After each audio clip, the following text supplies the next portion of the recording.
The ban list is coming up really soon, and everyone is rushing to sell Shiranui as soon as possible. But if you're looking for another strike deck set to call home, I have some really good news for you. Let's go back to Dark States. Hey, what's going on, guys? I'm 4 here. Today I am back to cover Chronojet Dragon in DivineZ. And this video was really delayed because I personally was ready to test and present this video with Footsteps Marching Towards Time, and then they released a second Chronojet promo in DivineZ. I have no idea how. And yeah, I just decided to bring this to a few tournaments. I won, and I was like, okay, I'll finally do the video. But because I often get imposter syndrome when I play Chronojet, today we have Fatal 4th. Hello. So today we'll be going through Chronojet. Chronojet is a deck we've covered multiple times on this channel. We unboxed it on this channel. We played it in every era at this point for Overdress and now in DivineZ. So this video will be much shorter because we will not be going through most of the skills actually. If you want references to a more in-depth explanation for most of these decks, the link is in the description for my DBT13 Chronojet Dragon deck profile. So this list really doesn't change much because we barely have that much changes, to be honest. It's just we've added like 3 cards total, 3 or 4 cards. Yeah. So okay, yeah, with that all out of the way, let's get started. Our right deck is literally going to be the same. It's still going to have the Energy Crest. So I've already covered Energy in my DivineZ Explained video, so please check it out. I really appreciate if you did. It's in the description for my DivineZ Explained video. And also because the fact that people are still asking me why decks have 54 cards. Like, hello? Like, do you play this format? Are you guys here? Our Grade 0 is still Chronodren. He's still on his holiday. We hope him happy holiday. We still have Mazer Gear, Smoke Gear, and Jet. We took so long in making this video. Our Chronojet changed to an SP. Okay, so it's not my fault. But I won't be going through these. You should already know all these skills. Just check the link in the description. I'm not really interested in covering the whole thing again, to be honest. You should know what it does, right? You've lost to this enough. And then obviously our GZone. Our GZone is gonna be exactly the same. What a surprise! It's gonna be 4 of each. So, and then the crest, but yeah. So that's the Strike Crest, and then that's also covering the GZone as well. Again, we've already covered all of this. This should not be new to you. Yeah, for anyone that's like confused, you are allowed to do any number of crests so long as your Vanguard is the one that's created. As long as like you have the skill that literally says like make a crest, so don't worry, you can play both the Chronojet crest and the Energy Crest at the same time. Do not worry that it's gonna get rule shark or whatever. Yeah, there's no restriction to the number of crests you can generate. As long as you can generate it, you can have it. Yeah. So yeah, don't worry about that. Okay. Okay, so now that we got it out of the way, because all these are just repeated explanations, right? So I don't really think I need to cover it again. The only thing is later I'll just go through energy when it comes to one of our promos. But I can explain that later. Okay, so you don't need to worry about that. Our grade 3s, we obviously play 1 SP Chronojet in the right deck. We play 2 more in the main deck because next stage requires them for ultimate strike. So because of that, we still need to play multiple copies of main deck Chronojet. So we just play a total of like 3, right? We still play 4 Nostalgia. Nostalgia is one of the best cards in his deck, let's be honest, and that really hasn't changed since DBT13. You still play this at a 4th. It's a good soul charge, it's a good draw, it's a good cycle. You can search this off Smoke Gear. That's his main target, by the way. So no matter what, you are always guaranteed a very good time. We played 1 copy of Evercare Transfer or the Ike Ball because this is our main extra like 5th PG. It's a really good defense. We have a lot of soul in Chronojet, so we can trade 1 off for a good 25k shield. Again, I covered this in my DivineZ Explained video, so to all of you who are like, but we don't play defensive cards in DivineZ, please wake up, please, I beg you. Okay, your parents can't keep playing for the coma bill, wake up. And then we have 1 copy of Footsteps Traveling Through Time. I got a lot of comments asking why I did not play this in my previous list. And even now, I only played the 1-off because it's really only good for turn 3 going first. What does this do? Well, let's ask Chronodren. When this, you can play this, order card, if you have a Vanguard with Chronojet Dragon in its name. Basically, you counterblast 1, choose a card from your soul or rear guard, put it to the bottom of your deck, time leap it, search for 1 card of +1 grade, then it and call it to rear guard circle. Right? And then shuffle your deck. Shuffle the deck. Yes, and then if it's discarded, then for that, the card that you called for this skill has its generation break lock abilities. The restriction is cancelled, so it means that you can activate generation break abilities, regardless of if you even have any face-up cards in your GZone or not. So that's really good going first, because that also means you can train any grade 1 your soul straight away for stuff like a upstream. So upstream can use its skill going. Or you can trade even without striding. Or you can trade any grade 0s into 1s with GG, the Invincible Sargon, or everyone's favorite, Brainwash Whirler. Yes, sir. We finally put him in the list because we don't have the restriction in JP, and Brainwash is still pretty good. So and then I know I said previously that we don't need Brainwash. That's still true. We don't need Brainwash, but he's very nice to have. And then if you're still playing Bali, he's generally Bali or the Balif, yeah. Balif, yeah. He's a 23k beater. His plus 10k is also active if you time leap a grade 2 into a grade 3 using footsteps marching through time. Yeah, because it counts as a unit that went back to the bottom deck, so he's a 23k beater on turn. Okay, then footsteps marching through time also has a second ability, which is that when this card is discarded for the cost of stride specifically, the next instance that you pay your hearts or your heart card, so basically Chronojet, or your G unit's ability, next stage, the cost is reduced by counter blast 1. So any one of the skills from your Vanguard circle, essentially you can cut it down to free. Yeah. Which also really, either or. So really helps. So either you make the strike cost, either you make the strike skill free, or you make the G only the first instance. Only first instance. So it really helps in same way with Counter Blast. As you guys already know from our previous Chronojet deck profile, we actually play a copy of the Crystal Beast for Dark States because it is a valuable counter charger. But this is also another way you can save on Counter Blast, which really allows you to survive long storm games. Especially for decks like Sienna, Lascalia, what's the other defensive deck that's very irritating? Dolls. Like this stuff really saves your life. Like I cannot even start to tell y'all that in this current format we actually have a new phenomenon of stall decks. Which is surprising. You'll say, yeah, but doesn't Shiranui kill them? Yeah, but people still bring them, and you don't always fight Shiranui. So you can also send back your over trigger with this. That's very popular. Yeah, so it's always fair and balanced to send back your OT. Yeah, yes. But the reason why we're only playing as a 1 is because even though its skill is very strong in terms of being able to send back triggers from your soul, it's only good grade 3 going first. It's also like you're running too many Chivalrous cards in your deck. If you play too many of it and you're using it as a crutch, then the general strategy of Chronojet to be a beat down deck, farm resources just gets lost in the translation. And if you keep trying to think your deck for triggers, then you end up not hitting any of them because you just die. Moving on to our grade 2s. Our grade 2s, we play 4 copies of a brand new gear GOAT. He's the GOAT. 4 copies of Upstream, our original GOAT, and then 1 copy of Mr. Smogia Dolagon. Again, very simple. We've already gone through Smogia in our previous deck profile. Just check the link. Upstream also, but I will just be willing to mention his skill in brief because it actually parallels Gear GOAT. Generation Break 1, when this unit attacks, it gains 5,000 power, and in a bell, this unit attacks, board deck it, choose 1 grade 1 card, call it to back row, rearguard circle, and shuffle. Up to 1 grade 1. Up to 1, and then shuffle. So you can choose to call nothing against Shiranui. Just to let you guys know. Yeah, you can, but why would you? Other than that though, it's a very good skill, 15k attacker, going first, even when you stride up and you get your Generation Break 1, not even 2, it does help. It generally starts to pull out your aggro, so Upstream is definitely who you look forward to once your mid-game kind of starts. But there is someone who can be played throughout the early, mid, and end game, and that is Gear GOAT. He is the GOAT for all Gear Dragon decks, including Time Stamping Dragon. So if you bought Money Bushiroad, you have to buy 4 more. Like,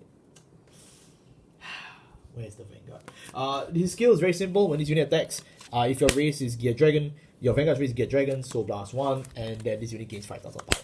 And this whole right line, they're all Gear Dragon. With the exception of this fatty, because he's ZTB as well. Yeah, type base, Yes, ZTB. But it's really good though, because as long as you play the authentic Chronojet experience, like, you have a 15k beat on turn 2. That grade 2 games, insanely hard, because that threatens you shield that most people do not have normally.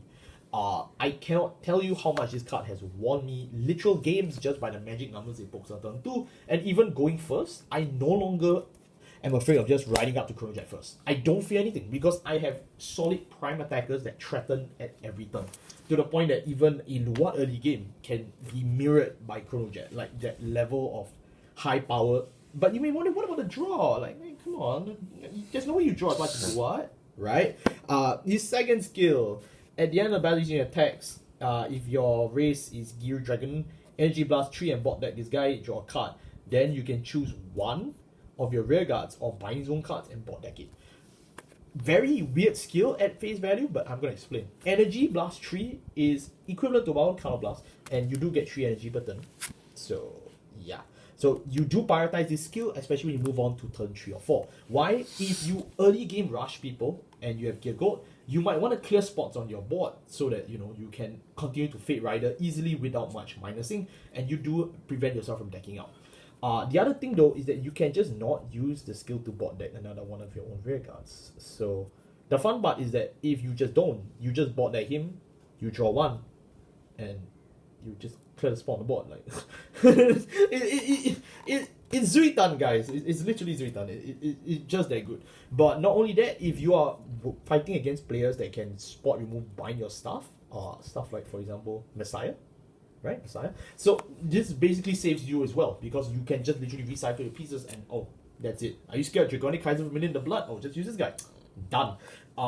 It's the fringe things that really matter in Chronojet. It's the small details, and this card is really just a great sum of small details. This card is like Darius. What we used to play Darius. Is this his name, right? We used to play Darius like last year, and there was an entire article online written in English by an English Chronojet player for DBT12 talking about how he played.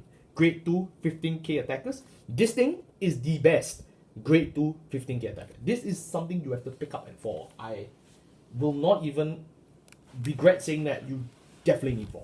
This card easily puts Chronojet up a whole tier. Whatever is your tier list of Chronojet in your life, whether you love or hate this deck, this card makes it one tier higher. So if you believe Chronojet is the best deck format, this thing makes it a lot stronger. If you believe Chronojet is dog shit, this thing makes it less bad. So definitely pick this out at 4. Personal experience, I can guarantee you, it's really fun. And test it if you don't believe us. Yeah, that also is like there's also like a recent for development for Gear Goat, which is that if you play the El Majester Grade 1, so short Spada, and you're able to bind triggers from your soul, Gear Goat can also send back those triggers as well from his own skill. Yeah, but why? Because because the way that you need Gear Dragon, like no, as in like Spada. Yeah. You use Spada to bind the trigger from your soul. So we play people play Spada and Jet? No? Yes. Oh, yeah, okay. Recent development. So Gear Goat really opens up a lot of different ways to build Chronojet now, and it's also like deviating away from the Order Jet playstyle that a lot of that was being pioneered by a lot of the SCA players recently. But now we can just go back to playing like generic normal beatdown Jet. As Mark Ishii and Jesus Christ intended. Yeah. Moving on to our grade 1s, right? Yeah, the most important. I love Sanctuary Guard. So our grade 1s, we have Mr. Gear Dragon. 2 copies of this is Steam Brave Dragon. He's still the same guy, so don't worry about it, guys. Still the same. Most of this list is really the same. You will see what I mean. 1 copy of our Crystal Beast for our counter charges. 3 copies of Sargon, the Invincible Sargon. 4 copies of GG, because we need to draw. 4 copies of Mr. Brainwash. Brainwash and GG were originally choice restricted, I know, but now they're not in Japan. So yeah, you can play both. But if you are still in English and you can't play either one, if you don't have the luxury of playing Japanese definitely format, speak GG. Just play GG. Just play Gungan Ram instead. And then play Gungan Ram in this slot or Link. Because honestly, like the power gain is not as big as it used to be. It's just more so just the having the turn 3 going first solo attacker, as well as just always having a solid booster when needed. So you can see a theme that's recurring in Chronojet is that we are given the option to play matchups we don't like. With Swirler, Gear Goat, as well as with Footsteps Marching Through Time, you realize that Chronojet now has a lot of options for his most hated thing on the planet, which is going first. And that's really how this deck has the flexibility to survive in this meta. Because he's willing to learn from his mistakes and travel through time to just punch people once again. And then of course we play 4 copies of Arlen. Who can forget Arlen? She's best girl. Yeah. But yeah, really, I don't need to explain any of these. These are all cards you definitely already know. No, I mean like the thing is that Yeah. this lineup is mostly the same as last. Yes, mostly the same. As our last deck profile. So The- if you need any refreshers, Just check the link description. Yeah. Really. It's already 14 minutes. I'm hoping to end this within, like 16 minutes because, this is just an update video. I'm not paid enough to. I'm not paid enough to go through so all that. the thing that you need to take away from this video is that the promo is good. Promo is good. Chronojet is back. That's it. Okay, that's it. That's a smart note. Okay, that's a smart note. Chronojet and best boy. Okay, understood. Yeah. So now we're going on to the great zeros. 4 heals. Dire Foodall, not. Galamangit. 3 draws. As much as I say that this deck now has a draw return resurgence, you still need draws because decks like Shirnu and Vagra are very, very aggressive to killing your people. So protect your people. More crits. Crits. Yeah, because we wanna kill people with Chronojet. Yeah. Yes. And yes, that wraps up our Chronojet video for DivineZ. Very, very rush, I know, but it's really honestly just because you already noticed that. If people need to tell you about Jet from the beginning, then, first of all, congrats. Welcome to finally joining Vanguard. Secondly, though, please just check the link description, honestly. Chronojet is the deck that is tried and tested. It's a 2014 boss monster. It's literally always been the same deck, and that's why I was really happy to play this deck and win results with this deck. This is definitely a deck I did not like when it came out. That's definitely for sure. But the more it became less liked, the more I liked it, and the support, the directions it went in was appreciated. This deck is still very costly because stuff like Noctalgio, Gear Goat, Swirler, it's not cheap at all. But for the cost that you pay, for the few generics that you buy that are correctly built for Chronojet, your return on investment is insane. Yeah, and honestly, the generics, some of the generics also is just you play it because it's convenient. It was convenient at the time to buy them, and then now not so much. So Noctalgio, you can just easily just play Bali. You can just play Bali because Bali also works. Swirler, just play Gungan Ram. But Gear Goat is the only thing you cannot compromise. So if you can only choose one out of those 3 cards to buy from your 2022, it's definitely Gear Goat. 2022 strike deck set. Please buy. Definitely Gear Goat. I can promise you that. Buy Gear Goat, buy Sargon, buy the cat. Buy Gungun Ram. Yeah, buy Google Ram, all link. Buy Footsteps. All link. Yeah, if you can get footsteps from your tournament promo this season, if you're English or you just randomly find it in your store in your Japanese player, then just buy it. Yeah, just use that. Because Chronojet does have options, you just need to know how you want to balance each match. Yeah. Or it's more so you need to know what your end game, you need to know how you want the game to progress rather than just let the card speak for themselves. So there's some decks like Rezaya where your $80 Selgon will basically just win the game for you. Yep. Yeah. Or if you're playing Luat, your drag driver Morfessa will win the game for you. But Chronojet is not. I trust in the ban list. Yeah, Chronojet is not that simple. You do actually need to know what you're doing with this deck now. It's not just no, I reached GB3, I 15k to my front row. I win the game. So you actually need to know what you're doing now. Yeah. So please, just enjoy this deck. Don't just think it's a brainless deck anymore. It is definitely not. Yeah, definitely not. Thank you all so much for watching. See, I said I would end this video early, but it's already gonna be 20 minutes. Thank you all so much for watching. We'll see you all next time. Take care. Goodbye. Just remember, like and subscribe. I think now there's a feature where if I say smash the subscribe button as a like or some shit, I don't know. Channel memberships are like $3 ish. I don't know. Bye bye.